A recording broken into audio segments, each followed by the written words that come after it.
Bien, buenas jóvenes, espero que estén bien. Como estuvo pendiente, vamos a introducir lo que es la historia clínica en ortopedia y decirles que es una herramienta utilizada en todos los ámbitos de la medicina. Me refiero, ¿verdad?, a la historia clínica. Y de igual manera, o sea, se toma cada detalle que estamos acostumbrados a, bueno, pues a tener en cuenta en el momento de hacer un interrogatorio médico. De hecho, en el ámbito de la ortopedia, o sea, se utilizan más pruebas que son objetivas y también nos van a fortalecer en la orientación diagnóstica.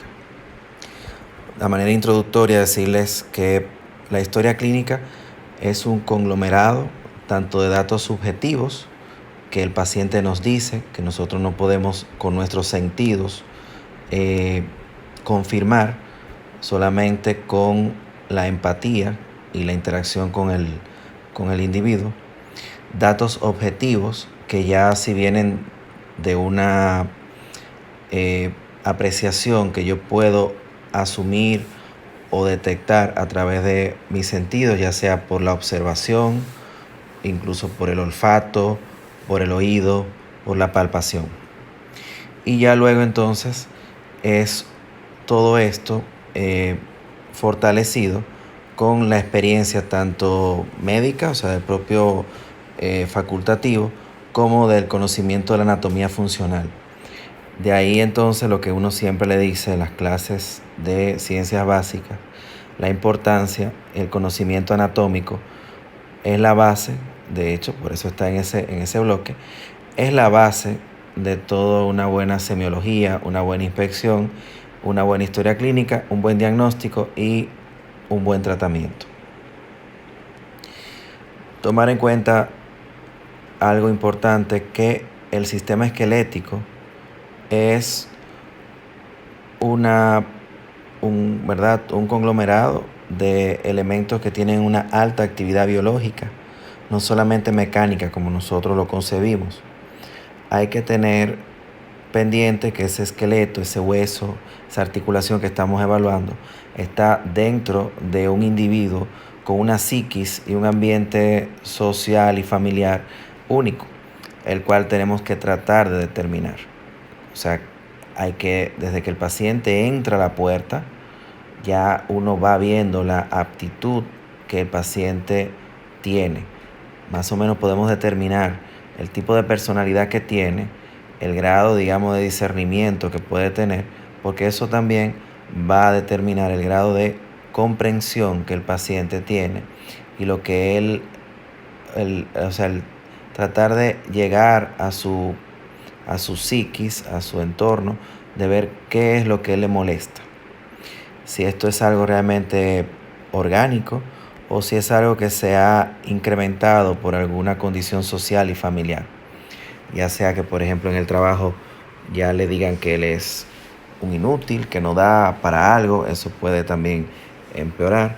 O si en la familia hay poco apoyo, si es una persona que vive solo, o si las personas que están ahí no le dan, como vuelvo y digo, o sea, el apoyo y el calor que él necesita en su problema.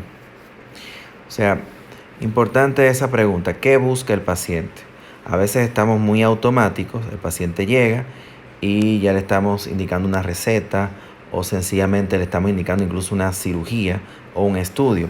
Hay que ver qué el paciente quiere. Claro, él está consultando, pero hay muchos tipos de consultas. Hay consultas que son donde el paciente quiere saber qué es lo que tiene. Hay consultas en las cuales el paciente quiere confirmar un diagnóstico que le han dado, lo que se llama una segunda, ¿verdad? Una segunda visión, una segunda opinión. Hay pacientes que lo que quieren es sencillamente que lo aconsejen o una información de uno. Entonces, en base a esto, le damos al paciente meramente lo que él necesita, que así debe ser. La comprensión, vuelvo y digo, o sea, que el paciente cree que puede tener, que él espera del problema. A veces el paciente está totalmente divorciado de la realidad, otras veces el paciente está claro en el diagnóstico, pero no en el tratamiento. O sea, hay pacientes que entienden que por una pastilla que uno le dé ya le va a quitar todo el desgaste y se le tiene que quitar todo el dolor. Hay que explicarle bien al paciente luego de saber qué es lo que le está entendiendo del problema. Ahí mismo entonces está la expectativa, o sea, qué piensa el paciente que puede obtener de nosotros, de una cirugía que se le quiten todos los dolores desde la punta de los cabellos hasta la punta de los pies, que nunca se va a sanar, que se va a morir de eso. O sea, hay que saber, o sea, qué está asumiendo el paciente, asimilando el paciente del problema y la motivación que tiene. O sea, si el paciente está bien animado a sanarse, a rehabilitarse, un ejemplo, ante un problema que lo limitó funcionalmente, pues va a tener muy mejor evolución que aquel paciente que es pesimista, que dice y entiende que ya no va a mejorar.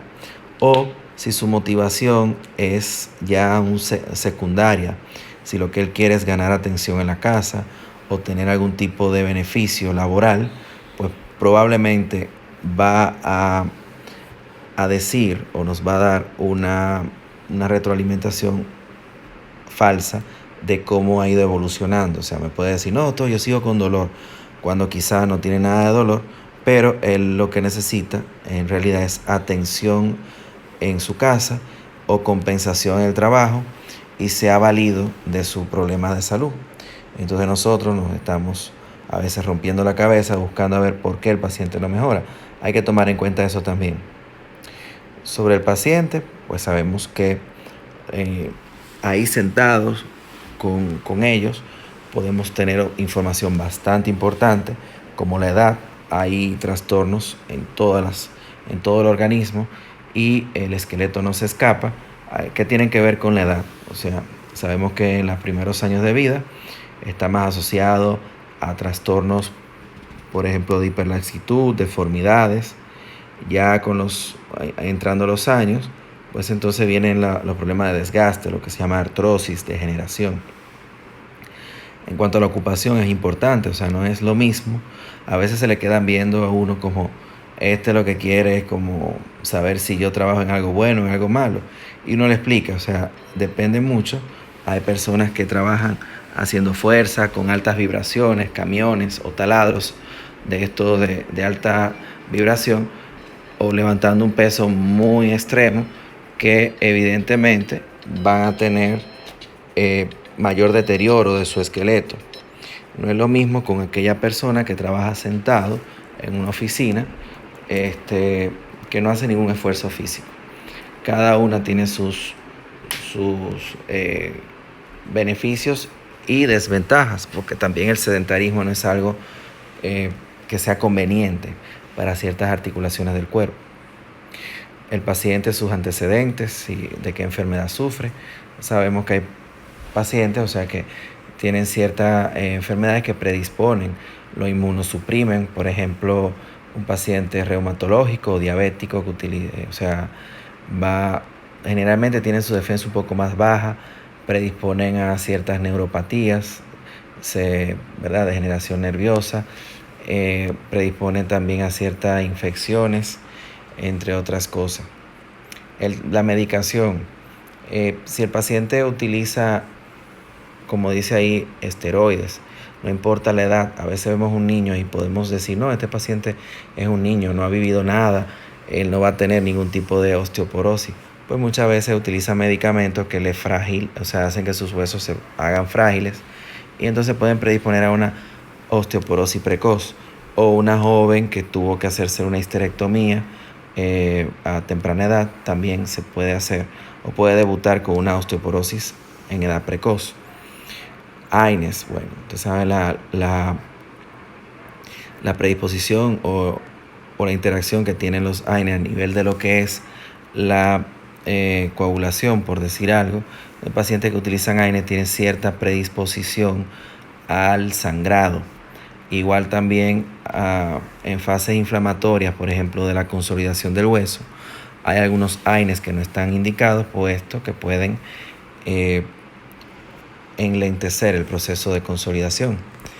En cuanto a las hormonas, las hormonas también, por ejemplo los estrógenos, tienden a aumentar la predisposición a la coagulación, a la trombosis. Entonces, un paciente que si yo le voy a hacer una prótesis de cadera o de rodilla o una fijación de fémur, que sé que voy a manipular mucho esa médula ósea que va a expulsar coágulos de sangre y de grasa, y que además utilice hormonas, pues va a tener predisposición a trastornos como un tromboembolismo. La situación familiar ya le expliqué, es importante. A veces lo que el paciente necesita únicamente es que lo oigan, hablar, conversar. Y eso lo podemos también determinar con el interrogatorio y el conversatorio con el paciente. Si vive solo, si se siente solo, si para él es importante vivir solo, si vive acompañado pero es como si estuviera solo, si no tiene apoyo, si lo atacan en la casa, o sea, todas esas cosas son importantes. Operar un paciente también que no tenga apoyo familiar o que viva solo puede también determinar el buen o mal resultado de un procedimiento. Igual también ir con el paciente que vaya con un familiar nos ayuda mucho, porque también hay pacientes que nos esconden ciertas informaciones, y hay un familiar de estos que son bien salidos que entonces sí dice: no doctor, eso es mentira, el tal cosa. Ah, no, el paciente me dice: no doctor, yo no estoy haciendo fuerza, yo estoy tranquilo y sigo con el dolor. Y viene el esposo y le dice: no doctor, pero él se pone a hacer fuerza, se pone a mecaniquear, se pone a esto. Entonces eso también nos ayuda mucho. Sobre la lesión, saber si es aguda, o sea, si es traumática, si fue un golpe, un esguince. La historia clínica del trauma es un poquito más centrada, sin obviar lo que ya he hablado, pero es más centrada a esto, o sea, si fue ahora agudo, si empieza de manera insidiosa, tipo el desgaste, que el dolor comienza según uno va haciendo algún tipo de actividad durante el día, o si ya es un dolor de mucho tiempo. Perdón, el mecanismo del trauma, si lo hubo, o sea, si el paciente estaba bipedestado, si se cayó de altura, si fue impactado por un vehículo, qué tipo de vehículo, más o menos a qué velocidad iba el vehículo. Si el paciente iba en un vehículo también, puede determinar también a la velocidad que iba, si estaba detenido, qué vector, o sea, si lo chocaron por delante, por detrás, por un lado. O sea, todo eso nos da información bastante importante. El tiempo en que ocurrió el problema y que se presentó a la consulta o a la emergencia es importante. Un esguince que llega recién y se puede atender, o sea, inmediatamente, pues entonces amerita, por ejemplo, que uno valore las condiciones del edema, de la inflamación que va a seguir. Pero si ya es una persona que sufre un esguince de 2 o 3 semanas, ya por lo menos la fase inflamatoria pasó. Entonces es diferente el tipo de abordaje. Igual las fracturas, por ejemplo, expuestas, que llegan inmediatamente, pues van a tener, obvio, menos contaminación que una que llega 2 o 3 días después. Preguntar al paciente cómo mejora su dolor, o sea, la evolución. Si mejora en reposo, si no mejora con reposo, si mejora al estar de pie o al estar acostado. Todo eso nos da también información. Y eso también, o sea, que en los episodios previos, ¿qué predispone al dolor? Doctor, a mí no me duele a no ser que yo me agache. O sea, ya eso sabemos que tiene que ver con cierto rango de movimiento, donde implica la acción de varios músculos y varias articulaciones y ligamentos, que entonces ya uno sabe qué puede estar ahí afectando y qué no puede estar afectando. Sobre la repercusión, bueno, pues ya le dije, o sea, que cómo se modifica y qué lo predispone, es importante saber. Valorar la piel, o sea, ver el grado de edema que tiene, si tiene alguna equimosis, si tiene alguna abrasión o discontinuidad de la piel. Eso es importante determinar. El grado de funcionabilidad, si el paciente, a pesar de lo feo que se pueda ver el pie, en este caso que le puse esta foto, si él tiene movimiento normal o tiene movimiento aunque sea pero limitado, o si no tiene nada de dolor activo, o sea, perdón, nada de movimiento activo, que le duele demasiado, y mucho menos pasivo, o sea, que yo vengo a moverlo y le duele muchísimo, o sea, todo eso es importante. Si está inflamado más no está deforme, es decir, si todo se ve congruente, el tobillo se ve adecuadamente alineado, pues es diferente a cuando el tobillo se ve deforme, fuera de su sitio, que me hace pensar en una luxación de tobillo. Todo eso es importante sobre la observación. Ya entonces viene, como dice aquí, la exploración física, que primero ya es la inspección, sucesivamente inspección, palpación, percusión, arco de movimiento y algunas maniobras complementarias. La inspección y observación, pues básicamente es como su nombre lo dice, o sea, es valorar al paciente, algo de lo que ya yo les he dicho, igual desde que el paciente entra, sea un paciente totalmente independiente, sea un paciente dependiente a algún bastón o algún andador o a una silla de rueda, o si camina pero claudica, o sea, cojea, todo eso es importante. Si tiene una actitud, como dice ahí, antálgica, o sea, si se protege algún miembro agarrándoselo o vendándoselo, ya eso es importante. Eso es a nivel general. Si el paciente se ve, por ejemplo, crónicamente enfermo, delgado, pálido, ictérico, todo esto nos puede decir si es un problema sistémico o local. Cuando es algo local, pues entonces valoramos y evidenciamos la presencia de que hay alguna deformidad, cómo están los ejes del miembro, o sea, si la pierna, un ejemplo, está totalmente alineada o si se ve torcida, si la piel es muy elástica, eso nos puede hablar de problemas del colágeno, hiperlasitud ligamentaria. Si esa articulación o ese hueso que estoy valorando se ve firme, estable, o si tiene un movimiento vicioso o anormal, también eso nos ayuda a determinar si estamos ante un problema de inestabilidad ligamentaria o por defecto óseo, si hay una deformidad, si hay una alteración en los ejes del miembro. Seguimos entonces con la palpación. Vemos entonces al tocar la piel, vemos si hay algún tipo de nódulo subcutáneo, si hay algún sobresaliente, ya sea blando o duro, por ejemplo una exostosis, es como un osteocondroma, un saliente de hueso que se forma. Si hay algún nódulo subcutáneo que nos puede hablar de alguna tumoración blanda tipo lipoma o nódulo subcutáneo como en la artritis reumática. Los signos de Celsius, ¿verdad? Si hay color, si se ve, ya dijimos, si hay cambio de coloración, si hay calor, que nos pueda decir que hay algún tipo de edema. Todo esto nos da, o inflamación, ¿verdad? O infección, o sea, el caso es tocar y percibir esa información. En cuanto a la movilidad, bueno, primero se le dice al paciente que mueva de manera activa él, o sea, de manera independiente. Luego entonces hacemos una movilidad, una movilidad pasiva. Nosotros hacemos movimientos de esa articulación del paciente y después entonces hacemos que el paciente haga el movimiento contra nuestra resistencia. De esta manera podemos ver si el movimiento tiene algún tipo de tope o de limitación, o si no lo mueve activamente por dolor, pero pasivamente sí, cuando lo hacemos nosotros el movimiento. Si esta resistencia se debe a algún tope óseo o alguna contractura, y de ahí mismo entonces valoramos el arco de movimiento. O sea, el arco de movimiento es cada articulación tiene unos vectores y ejes por donde sabemos que se puede deformar, o sea, moverse, y ahí sabemos, o sea, en cuanto a esos rangos de movimiento, saber si está dentro de lo normal o dentro de lo funcional.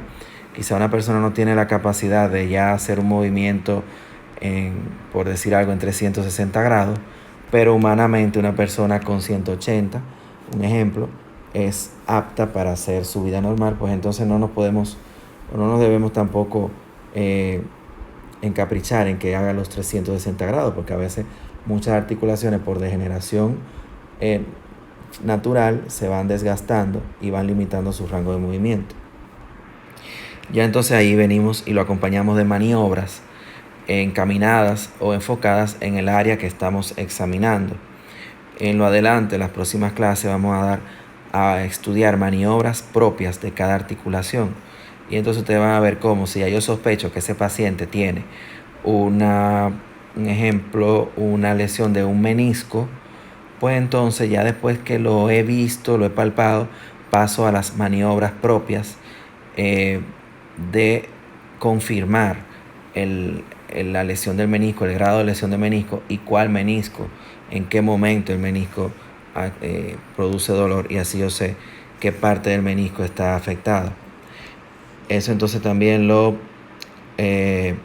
fortalecemos con los reflejos, valoración de los reflejos, que eso entonces nos expresa cómo está el arco, así tal cual, el arco reflejo, o sea, cómo está ese sistema, valga la redundancia, el sistema nervioso periférico, ese, digamos, relief que hace a nivel de la médula. Sabemos, por ejemplo, que lo más utilizado al percutir con un martillo es el bicipital, que se da a nivel del tendón del bíceps en la cara anterior del brazo. Ahí se valora el C5 y C6, tricipital C7, el húmero estiloradial, o sea, a nivel del supinador largo en la estiloides del radio, se valora también C6. Ya el rotuliano, que es el que siempre vemos, por ejemplo, en El Chavo, ese tipo de comedias, sería L3, L4. Y el aquileo, que entonces se mide la función de el nervio tibial o el ciático, ¿verdad? S1, S2. La expresión sensitiva de un nervio en nuestros planos cutáneos, lo que se llama dermatomas, podemos confirmar una afectación neurológica, ya sea si es mixta o motora, a través de la valoración, ya sea con un hisopo o con otros elementos, cómo está la sensibilidad del paciente. Sabemos que el paciente o nosotros podemos percibir vibración, podemos percibir tacto ligero, tacto profundo, lo que es una superficie rugosa, fina, frío, calor, es decir, la temperatura. Todo eso en cada uno de los dermatomas lo podemos determinar dependiendo de lo que estemos buscando en el paciente. Los miotomas, entonces, la expresión motora de un nervio, ¿verdad? Ahí valoramos, a través de la acción muscular, valoramos la función nerviosa de las ramas motoras de los nervios.